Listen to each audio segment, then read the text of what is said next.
우리가 인생을 살아가는데 참 많은 중요한 가치들이 있는 건 확실합니다. 그렇죠? 많은 중요한 가치들이 있죠. 자, 그러나 그 중요한 가치들이 이 빛을 내기 위해서는 초점, 그러니까 중심이 굉장히 중요하죠. 그 초점과 중심의 문제가 생기면 그 가치들도 함께 문제가 생기는 경우를 우리가 종종 보게 되죠. 이 초점과 중심의 문제는 어떤 질문이냐면요, 무엇이 중요한가에 대한 질문이에요.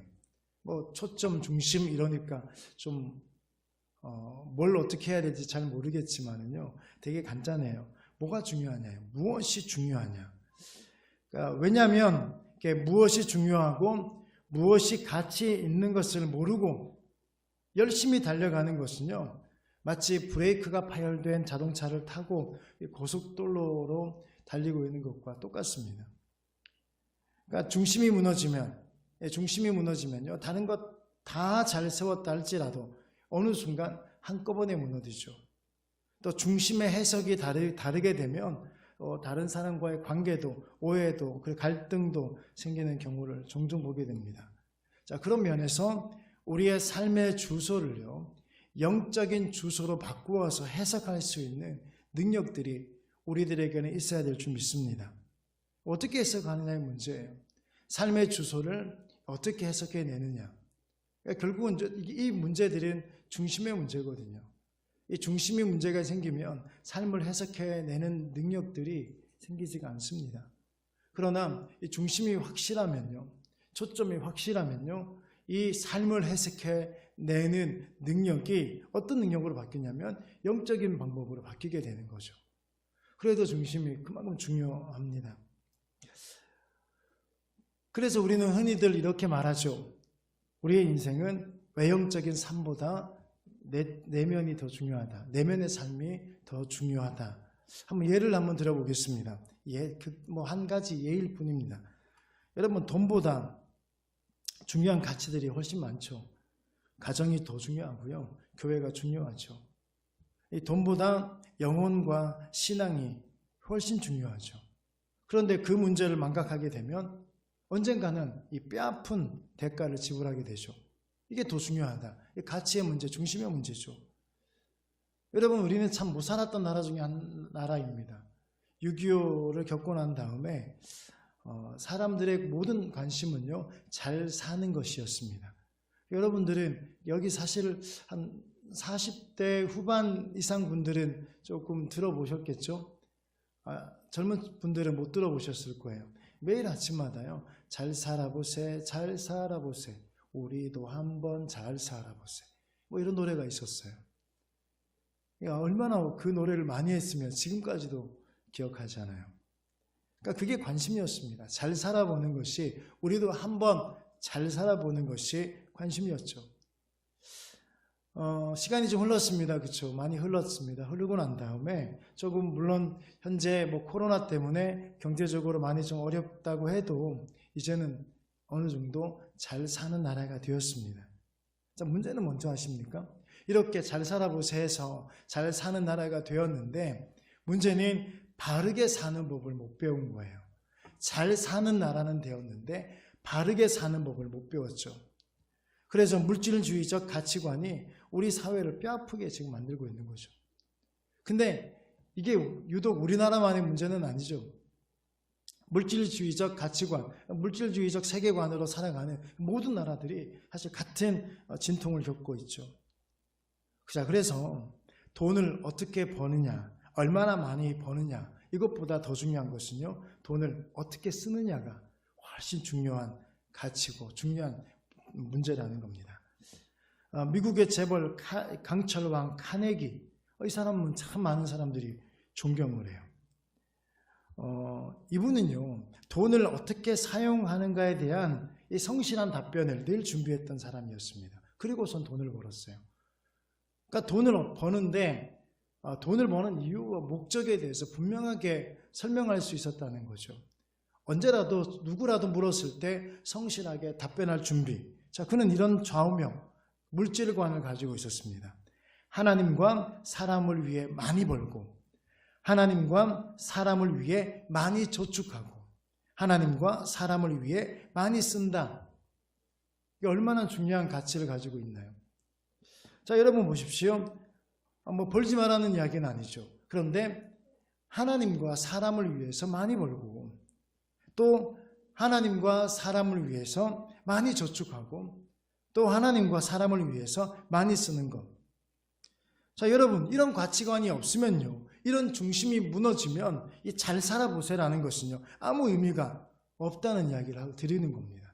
그러니까 잘 살아보세는 아무 의미가 없죠. 결국은 그 잘 살아보세, 그 잘 사는 것 때문에 그 사람은 망하게 될 것입니다. 그래서 이런 중심, 그러니까 사실은 눈에 보이는 것보다 보이지 않는 것이 훨씬 중요하다는 것을 말씀드리는 거예요. 예시예요. 자, 오늘 본문이 그것을 우리에게 가르쳐주고 있습니다. 우리의 가치관을 새롭게 하고 중심에 무엇을 두어야 되는지 오늘 본문은 우리에게 이야기를 하죠. 여러분, 느헤미야서는요 1장부터 13장까지 이루어진 책입니다. 여러분 너무나 잘 알고 있다시피 1장부터 6장까지는 어떤 이야기냐면 성벽 재건에 관한 내용입니다. 그리고 7장에는요 이제 성벽 파수를 위한 지침, 자 이제 적의 공격으로도 막을 수 있는 토대가 다 만들어졌습니다. 여러분, 우리가 알고 있다시피 느헤미야의 목적이 뭔지 아십니까? 느헤미야는요 성벽을 재건하는 것이 그의 목적이었습니다. 자, 그렇다면 느헤미야서는 1장부터 7장까지 사실은 성벽 재건을 이루었고 그 성벽을 파수하는 것을 어떻게 해야 되는지 다 이제 이야기를 했다면 사실 느헤미야서는요 1장부터 7장에서 딱 끝이 나야 되는 거예요. 뭐 더 이상 사실은 할 이야기가 없는 거죠. 왜냐하면 성벽 재건이 느헤미야의 목적이었기 때문에. 자, 그런데 오늘 8장으로 또 이어지고 있다는 겁니다. 여러분, 이게 우리에게 말하고 있는 게 뭔지 아십니까? 자, 성벽 재건이 느헤미야의 최종 목적이 아니었다는 사실입니다. 분명하게 느헤미야가 성벽 재건하는 것이 목적이었지만은 그러나 그것이 최종 목적이 느헤미야에게 최종 목적은 아니었다는 거죠. 다른 무언가가 또 있다는 이야기예요. 겉에 보이는 성벽 말고 다른 것이 있다는 이야기죠. 여러분, 이게 뭔지 아십니까? 느헤미야는요 꿈 넘어 꿈을 가지고 있었던 거예요. 여러분, 우리는 어떤 생각을 합니까? 어떤 가치를 가지고 살아가요? 돈 많이 벌어야지, 그리고 좋은 집 사야지, 그리고 좋은 차 타야지, 잘 먹고 잘 살아야지. 자, 이거 꿈이에요. 그런데 그 꿈 넘어 뒤에는 뭐가 있냐는 겁니다. 근데 여러분들을 질문하면요 이 질문의 답을 다 할 수 있습니다. 여러분, 이렇게 제가 질문해 보면 여러분들은 이렇게 이야기할 겁니다. 왜 돈 버십니까? 예, 하나님의 영광을 위해서. 여러분, 이미 꿈 넘어 꿈에 대해서 알고 있죠. 여러분, 학생들이 왜 공부를 하나요? 좋은 대학 가기 위해서입니까? 좋은 직장에 취업하기 위해서입니까? 결혼 잘하기 위해서예요? 여러분, 이건 최종 목적은 아니라는 거예요. 목적이긴 하죠. 공부해야 되는 이유이기는 분명합니다. 자, 그러나 그게 최종 목적은 아니죠. 꿈 넘어 꿈이 있어야죠. 그게 뭐냐면 바로 하나님의 영광을 위해서라는 겁니다. 이 대답은 다 해요. 그런데 꿈 넘어 꿈은 이루려 하지 않고요 그냥 그 꿈으로 멈춰버리죠. 이게 대부분의 그리스도인들이 가지고 있는 이게 한계라는 겁니다. 느헤미야는 그 한계를 뛰어넘었죠. 꿈 넘어 꿈. 자, 성벽 재건이 목적이었지만은 느헤미야에게 있어서 성벽 재건은 최종 목적은 아니라는 거예요. 여러분은 어떻습니까? 여러분에게도 느헤미야와 같은 꿈 넘어 꿈이 계신가요? 아니면 그냥 여러분의 목적이 한계가 그냥 성벽 재건에만 머물고 계십니까? 그냥 돈 많이 벌어야지 이 정도로요? 아니면 열심히 공부해서 좋은 대학 가야지, 성공해야지 이 정도로요? 어디에 여러분의 시선이 머물고 계신가요? 여러분의 이 한계가 어디입니까? 살다 보니까요 사실 외부 문제보다 더 큰 문제는 내부 문제라고 말씀을 드렸습니다. 그러니까 외적인 공격을 아무리 잘 막아도 내부에서 무너지면요 하루아침에 다 무너지죠. 우리가 아무리 잘 살아도요 가정과 교회가 무너지고 이 도덕성이 무너지면요 그 나라는 끝이죠. 나라뿐이겠습니까? 그 개인의 인생도 마찬가지입니다. 자, 그러므로 성벽 재건보다 더 중요한 것이 있는데 그것이 바로 신앙의 재건인 줄 믿으시기 바랍니다. 느헤미야는 그 꿈 넘어 꿈을 꾸고 있는 거예요. 느헤미야는 자신의 그 한계, 그 성벽 재건이라는 한계 너머를 보고 있는 것이죠. 지금 느헤미야는 성벽 재건보다 더 중요한 거 있다는 사실을 느헤미야는 알고 있었다는 거예요. 그게 뭐냐면 신앙 재건이었습니다. 그래서 느헤미야는 자신이 물러나고 학사 에스라를 앞에 세우죠. 자, 그래서 느헤미야 8장은요, 학사 에스라를 중심으로 벌어진 이스라엘 백성들의 신앙 부흥 운동에 대한 기록입니다. 여러분, 이스라엘 백성들의 삶의 궁극적인 초점이 뭔지 아십니까? 그건 예배드리는 삶이죠. 이스라엘의 모든 백성들은, 이스라엘의 모든 사람들은 삶의 모든 궁극적인 초점이, 중심이 바로 예배였습니다. 자, 그런데 이스라엘 백성들이 가나안 땅에서 하나님을 예배하는 것을 멈춰버린 거예요. 하나님에 대한 예배가 흐트러진 거죠. 그 땅에서 바알과 아세라를 예배하기 시작했습니다. 여러분, 이게 뭔지 아시죠? 그 땅에서 바알과 아세라를 예배하기 시작한 거예요. 돈을 예배하기 시작한 거죠. 명예를 예배하기 시작한 거예요. 권력을 예배하기 시작했던 거죠. 자, 결국 이스라엘은 아수르와 바벨론의 포로가 되고 말죠. 사랑하는 성도 여러분, 우리가 믿음의 길을 가면서요, 살아가는 땅이 한국이냐 미국이냐 유럽이냐 동남아시아냐, 이게 중요한 게 아니에요. 우리가 살고 있는 그 땅이 어디냐가 중요한 게 아니죠. 지금 우리가 그 땅에서, 우리가 살고 있는 그 땅이 애굽이냐 가나안이냐가 중요한 거예요. 그리고 그 가나안이라면 그 가나안 땅에서 하나님을 진정으로 예배하느냐가 중요한 거죠. 가나안이면 뭐 하냐는 거죠. 가나안인데 하나님을 예배하지 않고 하나님을 예배하는 것을 멈추고 하나님에 대한 예배가 흐트러지고 바알과 아세라를 예배하고 있다면요, 그 땅도 문제가 있는 겁니다. 사랑하는 여러분, 영적 분별력이 필요한 줄 믿습니다. 지금 내가 어디에 살고 있는가, 내가 살고 있는 삶의 자리는 어디인가가 중요하죠. 내가 그 자리에서 지금 정말로 하나님을 예배하고 있느냐가 중요하다는 겁니다. 사랑하는 여러분, 저는 모든 성도 여러분들이 이 자리에서 정말 예배하고 하나님의 백성으로 살기를, 결단하기를 소망합니다. 함께 하시는 아버지를 놓치지 말고 하나님과 동행하며 붙드는 은혜가 있기를 주님의 이름으로 축복합니다. 여러분이 가는 곳마다 여러분들이 머무는 곳이 예배의 자리가 되길 축복합니다. 여러분, 오늘 본문 1절을 볼게요. 이스라엘 자손이 자기들의 성읍에 거주하였더니 7째 달에 이르러 모든 백성이 일제히 수문 앞 광장에 모여 학사 에스라에게 여호와께서 이스라엘에게 명령하신 모세의 율법책을 가져오기를 청하며, 이스라엘 백성들이 7째 달에 모였다는 것은요, 여기에는 보면 왜 성벽을 지었는지를 보여주고 있습니다. 왜 성벽을 지었냐는 거예요. 여러분, 우리는요, 돈을 버는 목적도 사실 잘 모르고 살아가요. 공부를 하는 목적도 잘 모르고 살아가죠. 그냥 잘 먹고 잘 살기 위해서예요. 근데 느헤미야는요, 자기가 가지고 있었던 그 목적조차도 달랐어요. 애초에 목적도 달랐습니다. 어떤 목적이었는지 아십니까? 이스라엘 백성들이 7째 달에 모였다는 그 말 한마디에 왜 성벽을 지었는지를 보여줍니다. 왜 지었냐면요, 7째 달. 여러분, 7째 달 잘 아시죠? 자, 7월 1일은요, 나팔절입니다. 종교력이에요, 종교력. 7월 1일 나팔절. 그리고 대속죄일이 7월 10일입니다.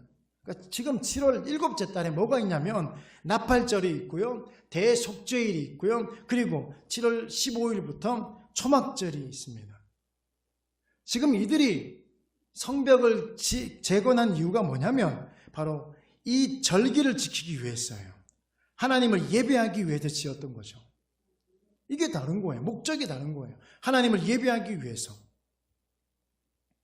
나팔절을 짓고, 여러분 이스라엘은요, 이게 우리나라 절기로 보면 이게 1월이에요. 1월 1일이 나팔절이에요. 나팔절. 그리고 오늘 1월 10일 이날이 대속죄일입니다. 이게 우리나라로 보면요. 이스라엘력으로 보면, 유대력으로 보면 나팔절은요, 올해는 10월 7일에서 8일입니다. 7일입니다. 7일. 달라요, 조금. 그러나 우리나라 일반력으로 보면 1월입니다, 이게. 오늘이 그 대속죄일이에요. 지금 그러면 이스라엘 백성들이, 그러니까 느헤미야가 성벽을 재건한 이유가 뭐라고요? 하나님을 예배하기 위해서 그 성벽을 지었다는 거예요. 나팔절을 지키고 대속죄를 지키고 그리고 초막절을 지키기 위해서. 자, 여러분, 이 절기를 지키기 위해서 어떻게 해야 됩니까? 외부로부터 차단되어야 되죠. 성벽이 무너진 상태에서 어떻게 하나님의 절기를 지킬 수가 있겠습니까? 그래서 성벽을 지은 이유가 단순히 그냥 우리가 안전하기 위해서, 적으로부터 보호하기 위해서 이 정도로 그친 게 아니라는 이야기예요. 이들이 지금 성벽을 지은 이유가 하나님을 예배하기 위해서, 하나님의 절기를 지키기 위해서. 왜냐하면 성벽을 지어져야 내부에서 하나님의 절기를 지킬 수가 있잖아요. 여러분, 하나님께서 이스라엘 백성들을 왜 출애굽시키셨습니까? 하나님은요, 정확하게 말씀하고 계세요. 노예로 사는 이스라엘 백성들이 불쌍해서가 아니에요. 바로 하나님을 예배하기 위해서 출애굽시킨 줄 믿습니다. 우리 다시 말씀드릴게요. 그래서 이스라엘 백성들은 뭘 하든 그 목표는 하나님께 예배하는 것이었어요. 성벽 하나 짓는 것도요, 하나님을 예배하기 위해서 지은 거죠. 하나님을 온전히 찬양하고 그리고 경배하기 위해서 지었던 겁니다.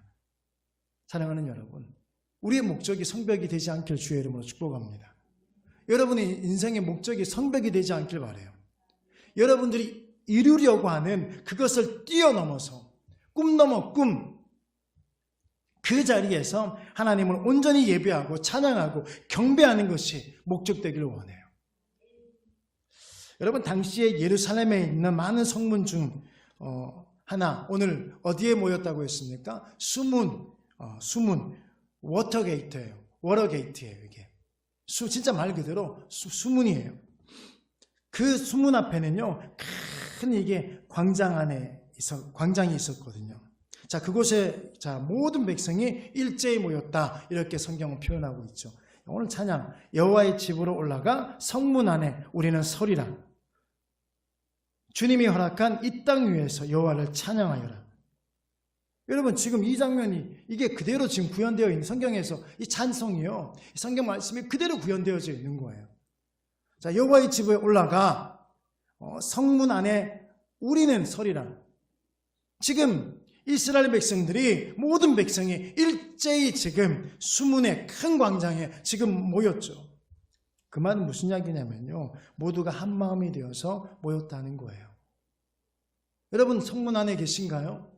성문 밖에 계신가요? 여러분 지금 현 자리가요. 여러분 아까 말씀드렸습니다. 그렇죠? 여러분 지금 어디에 있느냐가 중요해요. 또 그 자리에서 무엇을 하고 있느냐가 중요하죠. 이 자리에서 지금 하나님을 예배하고 있느냐가 중요하다는 겁니다. 이게 중요한 거예요. 여러분 지금 이 자리에 앉아 계셔도 애굽이 될 수 있고요. 이 자리에 앉아 계신 분들이 하나님을 예배하지 않는, 하나님에 대한 예배가 흐트러져 버리고 예배를 멈춘 가나안 땅이 될 수 있고요. 아니면 정말 하나님을 온전하게 예배하는 그 자리가 될 수 있다는 거예요. 여러분이 있는 장소가, 믿음의 길을 걸어가면서 있는 장소는 하나도 안 중요해요. 그 자리에서 뭘 하고 있냐가 중요하죠. 여러분의 자리는요, 지금 여러분이 지금 머물고 있는, 앉아있는 이 자리가 하나님을 예배하는 성문 안 맞습니까? 자, 이스라엘 백성들은요, 그 자리에 한 마음으로 모였죠. 여러분, 드디어 하나님에 대한 마음이 집중하기 시작했습니다. 여러분, 오늘 이 시간, 그 시간 되기를 원해요. 하나님에 대한 마음이 집중되기를요. 그리고 학사 에스라를 초청해서 사경회를 연 거죠. 사경회 같은 것들을 지금 열고 있는 겁니다. 사랑하는 여러분, 하나님의 은혜는요, 한 마음이 되어서 모이기를 힘쓰는 것에 임하게 될 줄 믿으시기 바랍니다. 하나님의 은혜는요, 많은 사람이 모인 것이 아니고요, 어떤 사람이 모이냐가 중요한 것이 아니에요. 한 마음이 되어서 모이기를 힘쓰는 곳에, 그곳 가운데 하나님의 은혜가 임하는 겁니다. 여러분, 우리가 왜 같이 찬양을 합니까? 이 마음 때문이죠. 한 마음이 되기 위해서요. 우리가 왜 같이 통성으로 기도합니까? 한 마음이 되기 위해서요. 한 마음이 되어서 모일 때 그곳에 하나님의 은혜가 임하거든요. 자, 2절에 볼게요. 7째 달 초하루에 제사장 에스라가 율법책을 가지고 회중 앞 곧 남자나 여자나 알아들을 만한 모든 사람 앞에 이르러. 자, 말씀을 알아들을 수 있는 모든 사람이 왔다고 했습니다. 자, 유대의 전통에 의하면 이때 모인 사람들은 어떤 사람들이냐면 젖된 후에, 그러니까 젖되고 난 다음에 있는 아이들까지도 해요. 젖되고 난 다음이면. 물론 우리나라와는 조금 다르죠. 유대인들은 모유 수유를 좀 오래 해요. 그래서 보통 얘네들은 한 3년, 4년 하잖아, 그렇죠? 3살, 4살 때까지 모유 수유합니다. 우리는 한 1년 정도 하고 마는데요. 그래서 지금 이곳에 모인, 다시 말하면 알아들을 만한, 말씀을 알아들을 만한 사람들이 모였다고 이야기하는 것은요, 최소 3살부터 모였다는 거예요. 뭐 그냥 편하게 이야기하자면 아무리 이렇게 조금 여유를 둔다 하더라도 한 초등학생부터 정도는 이 자리에 다 모였다는 거죠. 자, 그때 백성들이 한 마음으로 학사 에스라에게 율법책을 가져와 달라고 부탁하고, 에스라가 율법책을 가져와서 어떻게 한 줄 아십니까? 3절 볼게요. 수문 앞 광장에서 새벽부터 정오까지 남자나 여자나 알아들을 만한 모든 사람 앞에서 읽음에 뭇백성이 그 율법책에 귀를 기울였는데. 아멘. 자, 광장에 모였습니다. 언제부터 모인 줄 아십니까? 새벽부터 모인 거예요. 새벽부터. 자, 새벽부터 정오까지라고 한다면요, 최소한 지금 이스라엘 백성들이 모여서 말씀을 들은, 하나님의 말씀을 들은 시간은요, 최소한 6시간이죠. 최소한 6시간. 그 6시간 동안 하나님의 말씀에 귀를 기울인 거예요. 귀를. 그냥 앉아서 멍하게 앉아있고 딴 생각하고 있는 것이 아니라 귀를 기울여서 하나님의 말씀을 들은 거죠. 하나님의 말씀을 들을 때 이 이야기는 나랑 상관없는 이야기라고 들은 게 아니에요. 이 말씀을 들을 때 기분 나쁜 애, 좋은 애, 그렇게 들은 게 아니에요. 나한테 뭐라 하네, 아니네, 아니에요. 내 생각과 맞네, 틀린 애가 아니죠. 그냥 하나님의 말씀에 귀를 기울여 듣고 있습니다. 말씀을 사모하는 마음이죠.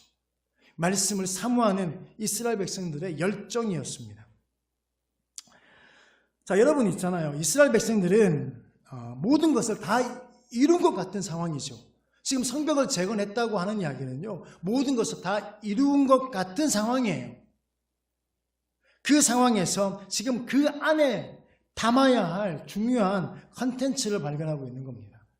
성벽을 다 재건했는데 그 안에 담겨야 될 것들이 뭐냐는 거예요.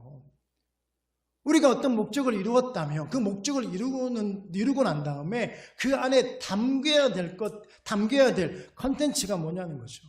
지금 이스라엘 백성들은요, 그 중요한 컨텐츠를 발견했습니다. 우리가 무엇 때문에 이 하드웨어를 준비했냐는 거예요. 성벽이라는 하드웨어를 준비했냐는 거예요. 무엇 때문에 이런 컨테이너를 갖추었냐는 거죠. 여기에 담아야 할 내용이 뭐고 여기에 담겨져야 할 본질인 무엇인지 알았다는 거예요. 뭘 담아야 되는지, 뭘 담겨야 되는지, 본질이 뭔지. 그래서 학사 에스라를 초대해서 말씀을 듣고 있는 거죠. 여러분, 신앙의 뿌리를 찾고 있는 겁니다. 여러분, 지난주에 말씀드렸잖아요. 여러분, 신앙의 40대가 넘으면 뭐 하냐는 거예요. 그것 때문에 오히려 망하는 겁니다. 신앙의 3대, 4대가 되면 뭐 하냐는 거예요. 그것 때문에 망한다니까요. 신앙의 뿌리를 찾지 못하면요, 그 안에 담겨야 될 본질을 찾지 못하면요, 그 안에 담아야 될 내용이 잘못돼 버리면요, 이게 문제라는 거예요. 사랑하는 여러분, 이들은 하나님의 말씀에 갈급한 심정으로, 사모하는 마음으로 귀를 기울이고 있죠. 여러분 어느 때든지요. 축복의 원리는 똑같습니다. 부흥의 원리도 똑같습니다. 여러분 부흥이라 그러니까 그래 무슨 이건 교회만의 문제구나. 부흥은 별로 관심 없죠. 여러분 관심 있는 축복으로 볼게요. 축복의 원리는 동일해요. 어느 때든지 축복의 원리는 동일합니다. 축복 전에 꼭 말씀을 사모하는 열정이 생기죠. 여러분 축복받기 전에는요. 누구나 다 똑같아요. 희한해요. 말씀을 사모하는 열정이 생겨요. 예배를 사모하는 열정이 생겨요. 찬양을 사모하는 열정이 생기죠. 기도를 사모하는 열정이 생기죠. 축복 전에는요. 되게 간단해요. 야, 이 사람 내가 언제쯤 하나님께서 주시는 그 복을 받을 수 있을까? 간단해요. 말씀을 사모하는 열정이 생깁니다. 예배를 사모하는 마음이 생겨요. 그래서 말씀을 더 듣고 싶죠. 그 말씀이 꿀송이처럼 달아요. 이게 하나님의 은혜가 임하는 전조예요. 전조. 희한하게 말씀이 달아. 그 반대로 반대 상황은요. 반대겠죠. 말씀 들을 때마다 기분 나쁘고 말씀 들을 때마다 부딪히고 짜증이 나고 화가 나고 분노하고. 여러분 말씀 들으면서 그런 경험 없습니까? 저는 있거든요. 저도 말씀 들을 때 이렇게 막 부딪힐 때가 있어요. 그때는요. 볼 것 없어요. 말씀의 문제가 있는 것이 아니라 내 영적 상태의 문제죠. 내 어떤 상태의 문제지 그 말씀의 문제는 전혀 아니죠. 여러분 한국 교회가 대부분이 이제 예배 시간 좀 큰 교회들은 1시간 반, 우리도 거의 1시간 반이죠. 대부분의 교회가 예배 시간이 1시간으로 줄었습니다. 1시간으로 줄다 보니까 제가 오늘 32분에 제가 이제 했는데요. 그럼 대부분의 말씀 시간이 얼마나 짧을까요? 30분 안팎이죠. 20분에서 30분 사이. 어떤 목사님이 아니라 어떤 장로님은요. 제가 그때 말씀드렸죠. 어떤 장로님은 우리 목사님 말씀에 능력이 있다고. 우리 목사님 말씀에 능력이 있습니다. 너무너무 능력이 있대. 그래서 왜 능력이 있습니까? 그럼 도대체 말씀의 능력이 어디에 나타납니까? 그랬더니 그 장로님이 이렇게 말해요. 우리 목사님 20분 안에 15분 주일 예배를 15분에서 20분 만에 설교가 끝난대. 제가 예전에 말씀드렸죠. 이게 목사님의 말씀에 능력이 있는 거예요.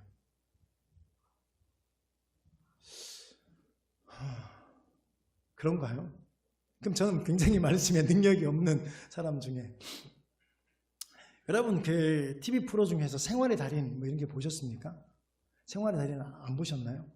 생활의 달인 보면요 가끔 가다가 보면 김밥집 또는 식당들이 이렇게 나오잖아요. 여러분 저는 다른 것들은 잘 모르니까 김밥은 좀 알아요. 그래서 김밥을 만들 때 재료 이렇게 이것저것 좀 들어가서 이렇게 만드는데 대충 얼마 걸립니까? 1시간 안에 다 끝나지 않을까요? 재료 준비하고 다 싸는데. 근데 맛집을 보니까요. 김밥을 하나 만드는데 김밥 재료를 준비하는데요. 하루 종일 걸려요. 그럼 누가 이렇게 능력 있는 분인가요? 1시간 만에 뚝딱 만들어내는 분이 잘하는 건가요? 아니면 정말 오랜 시간 동안 그렇게 맛있게 이렇게 준비해서 하는 분이 잘하던가요? 야, 김밥 하나 만드는데도 저렇게 정성을 다하는구나. 여러분, 지금도요, 제가 IM이 워낙 예배가 또 길잖아요. 주일 예배도 기본이 한 3시간, 4시간이다 보니까 우리가 1시간 딱 예배 드리면 처음에 적응이 안 돼요. 적응이, 한빈이가. 왜 이렇게 빨리 끝나냐고. 1시간 반밖에 안 하니까요. 너무 짧게 끝나는 거예요. 물론 우리가 3시간, 4시간 드리자는 거 아닙니다. 그죠? 제가 아마 3시간, 4시간 드리면 아마 3시간, 4시간 동안 앉아 계실 분들이 과연 몇 분 계실까? 앉아 계신 분도 계시겠지만 굉장히 마음이 불편하겠죠. 제가 시간에 대해서 말씀드리는 게 아니에요. 굳이 시간을 대해서 말씀드리는 이유가 뭐냐면 그만큼 말씀의 갈급함이 사라졌다는 거예요. 말씀의 갈급함이 생기면요. 더 드리고 싶겠죠. 말씀을 예배를 더 드리고 싶겠죠. 더 길게 하고 싶겠죠. 말씀 끝나고 난 다음에 또 찬양합시다. 또 찬양하는 거예요. 또 기도하자고. 또 기도하고. 그리고선 또 다시 말씀을 함께 나누고. 그렇게 해요. 간절하면요. 사모하면요. 갈급하면요. 목마르면요. 그게 가능하겠죠. 요즘에 한국교회가 그 목마름이 사라졌죠. 그 갈급함이 사라졌습니다. 아니 코로나가 처음에는요. 우리의 그 목마름과 갈급함을 증명해 주셨잖아요. 그 코로나님께서 증명해 주셨습니다. 예배를 너무너무 갈급하고 사모했습니다. 그런데 그것도 얼마 되지 않아서 오히려 그것조차도, 그 목마름조차도, 그 갈급함조차도 없애버리더라고요. 그분께서, 그님께서. 여러분, 우리의 현 영적 실태예요.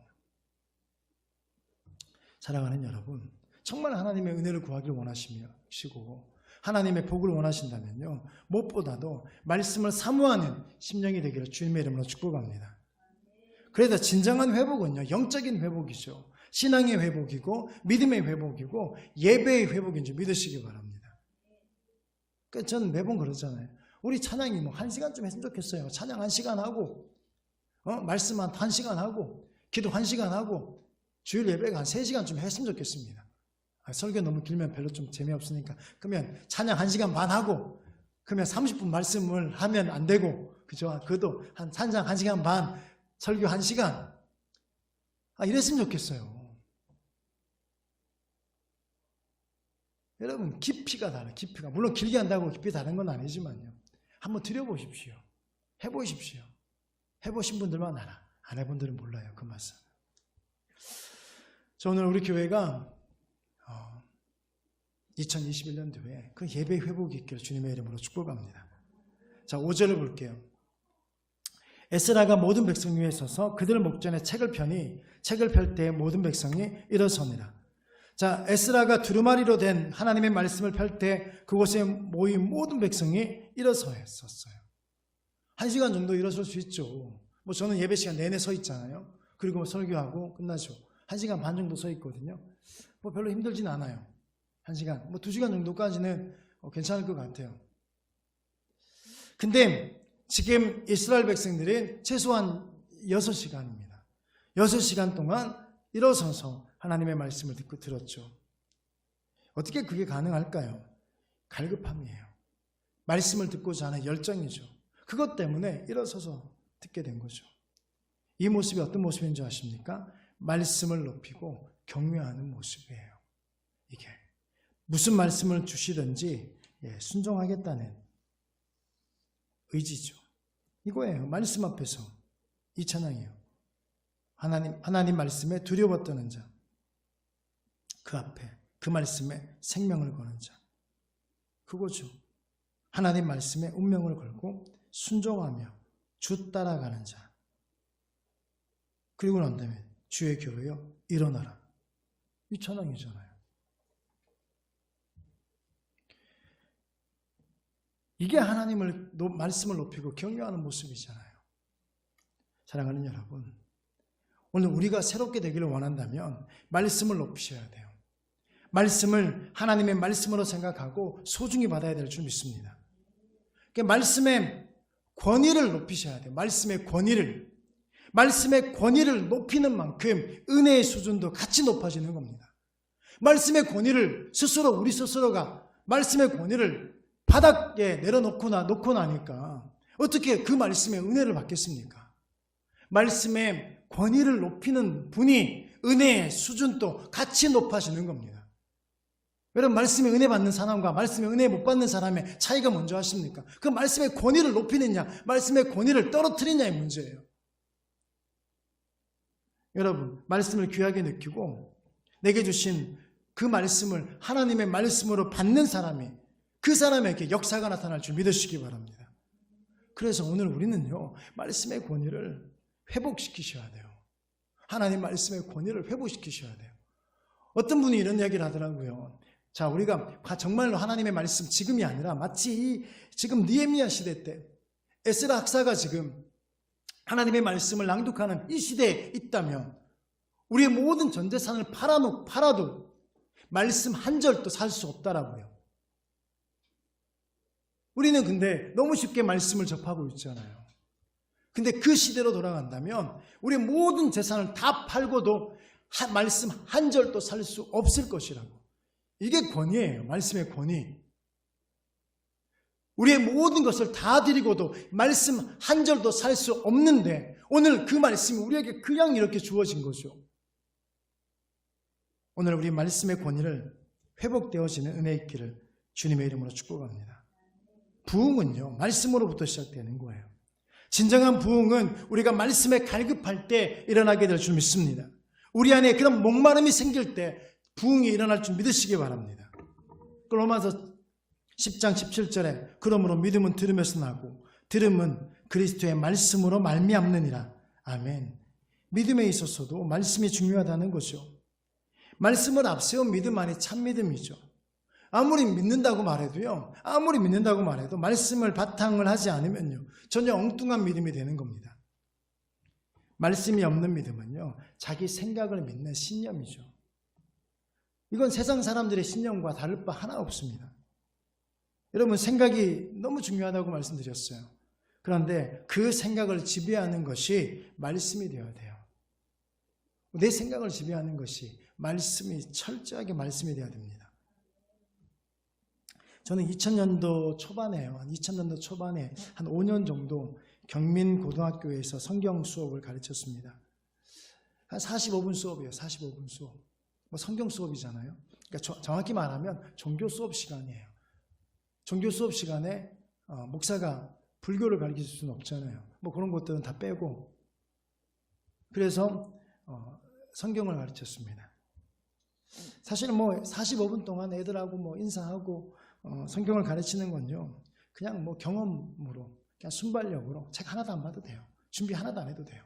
그냥 하면 됩니다. 근데 그렇게 그때 수업을 한 때가 많았습니다. 왜냐하면 너무 간단한 거니까요.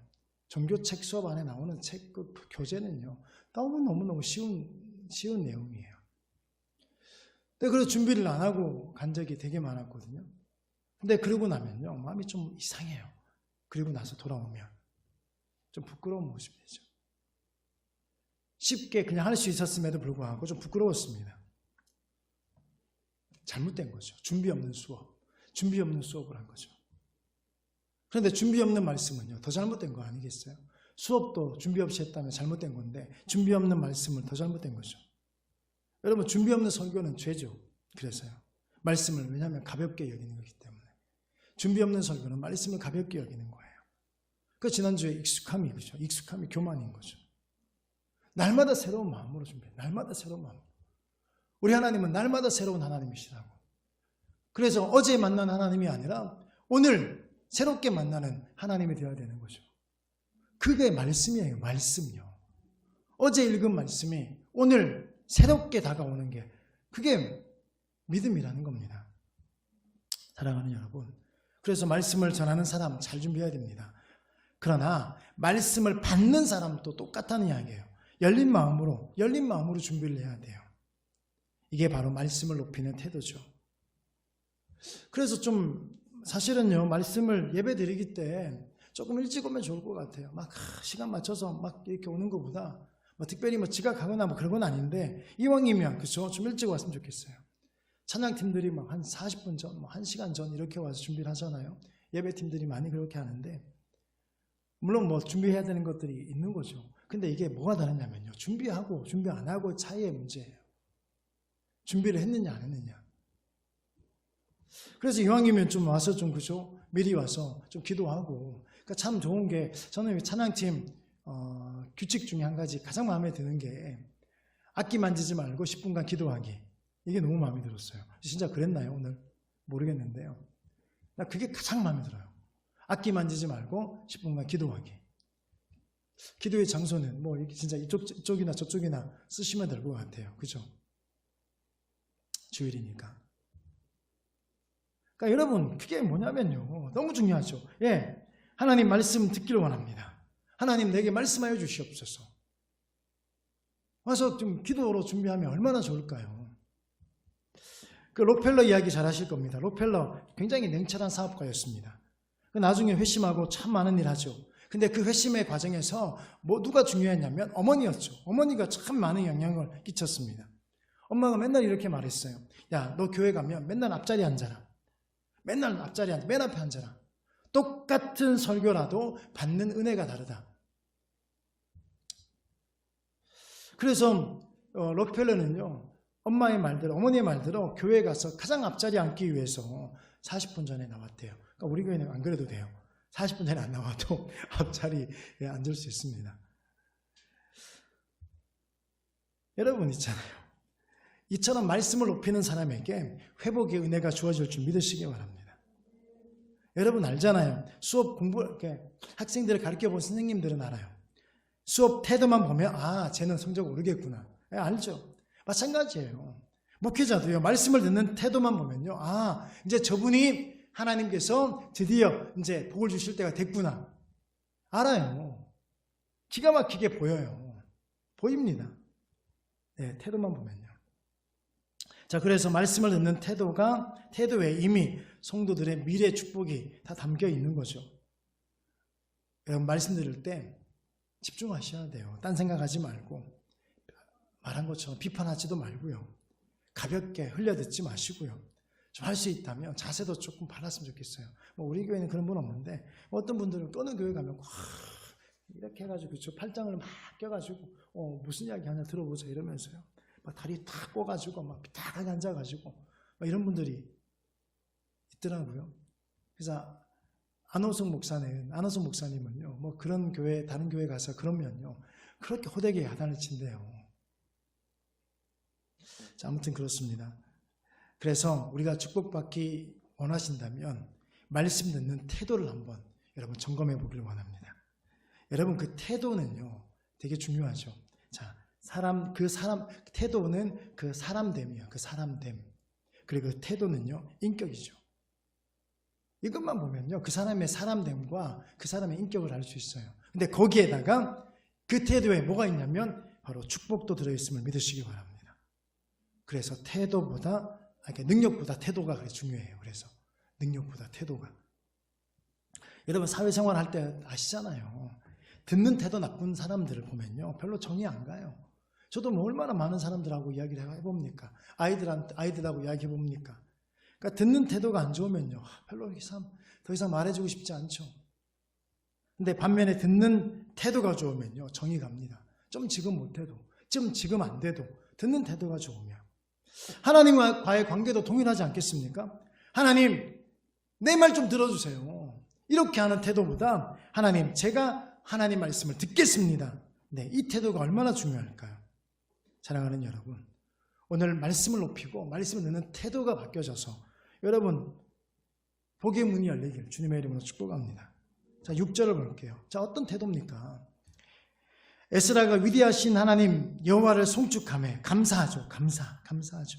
모든 백성이 손을 들고 아멘 아멘 하고 응답하고 몸을 굽혀 얼굴을 땅에 대고 여호와께 경배하니라. 아멘. 자, 말씀 앞에 지금 열정적으로 지금 이스라엘 백성들이 반응하고 있죠. 오늘 말씀이 임했을 때, 하나님 말씀이 임했을 때 오늘 우리의 반응이 6절의 반응이 되어야 될 줄 믿습니다. 하나님 앞에 먼저 감사로 여호와께 송축하죠. 감사하며 말씀을 전해요. 그랬더니 모든 백성들이 손을 들고 아멘 아멘 하고 반응해요. 그리고 몸을 굽혀 얼굴을 땅에 대고 하나님께 경배하죠. 여러분 이게 뭐예요? 이것을 보고 예배한다라고 말하는 거예요. 이게 예배예요. 예배는요 몸을 굽히고 얼굴을 땅에 대고 하나님을 경외하는 것, 이게 예배예요. 하나님께 엎드린 이런 자세가 예배자의 모습이죠. 우리의 예배가 이런 예배가 돼야 돼요. 엎드리라는 이야기는 아니에요. 그렇다고 우리 마음은 엎드리라는 거예요. 우리의 중심은 엎드리라는 거예요. 물론 여러분 할 수 있다면 그 옆에 엎드린다고 한들 우리 청소 깨끗하게 합니다. 그죠? 문제는 생기진 않습니다. 그렇다고 마냥 엎드리고 얼굴 땅에 대라는 이야기는 아닙니다. 여러분 우리는 경험해 봤잖아요. 하나님 말씀이 임하면 자연스럽게 손이 올라가지 않습니까? 왜 손 올려야 되냐고요. 찬양도 마찬가지 아닌가요? 하나님의 은혜가 나를 감싸면요 손을 자연스럽게 들게 되죠. 그리고 자연스럽게 아멘으로 화답하게 되지 않습니까? 여러분 아멘이 뭐예요? 진실로 그렇습니다. 말씀대로 이루어질 줄 믿습니다. 말씀대로 살겠습니다. 이런 뜻 담겨져 있잖아요. 진실로 말씀대로 살겠습니다.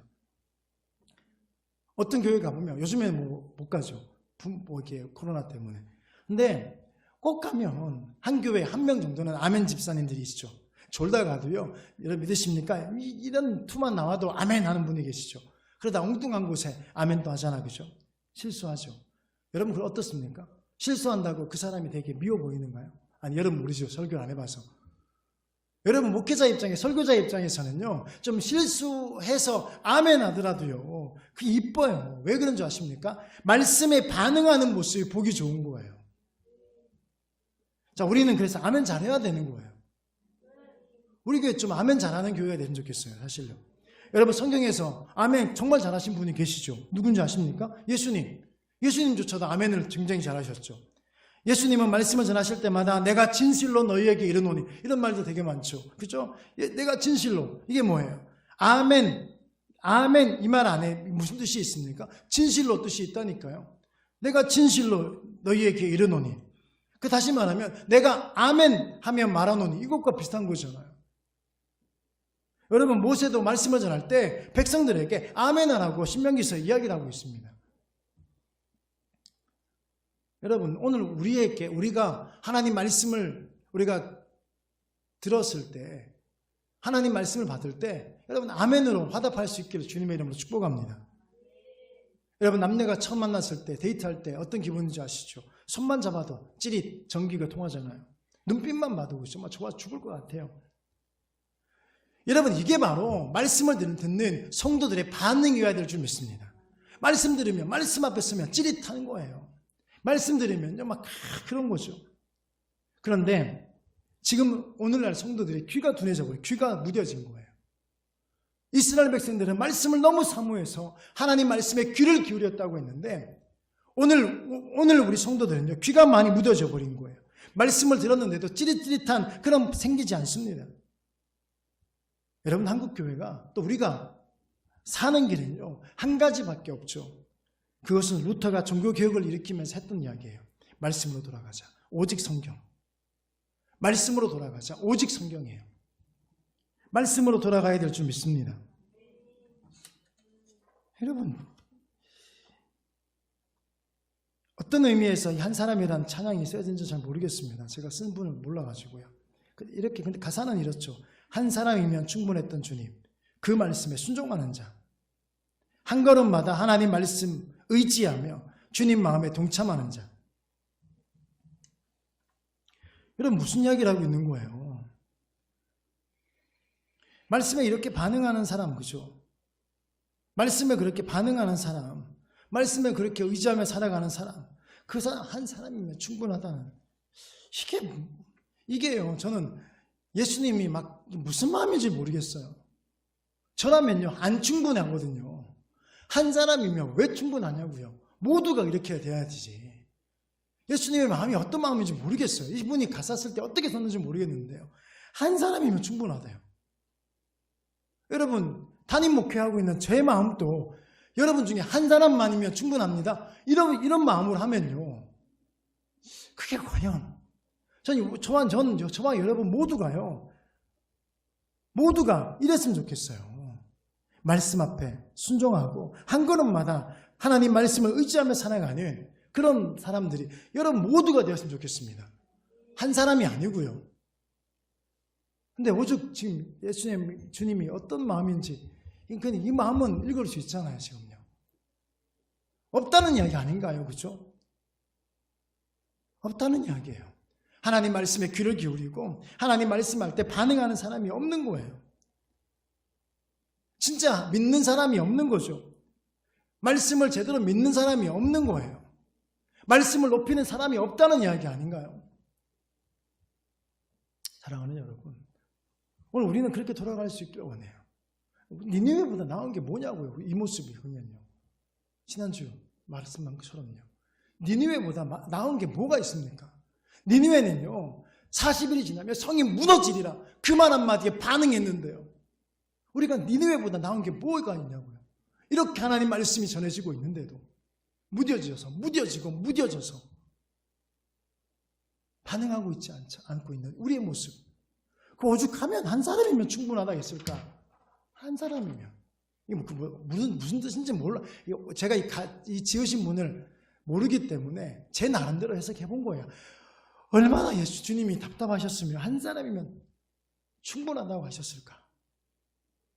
한 사람 때문에 주님이 십자가에 달리신다는 거 충분히 공감하거든요. 그런데 한 사람이면 충분하다고 하시는 이 예수님의 마음이 어떤 마음일까? 어떻게 찬양을 부르셨어요? 오늘 찬양을 들으시면서요. 여러분들 설교를 준비 안 하셔서 이 말 가사가 잘 안 와닿죠. 잘요. 사실은 여러분들 늘 말씀드리지만 찬양을 곡조보다도요 가사에 좀 집중했으면 좋겠습니다.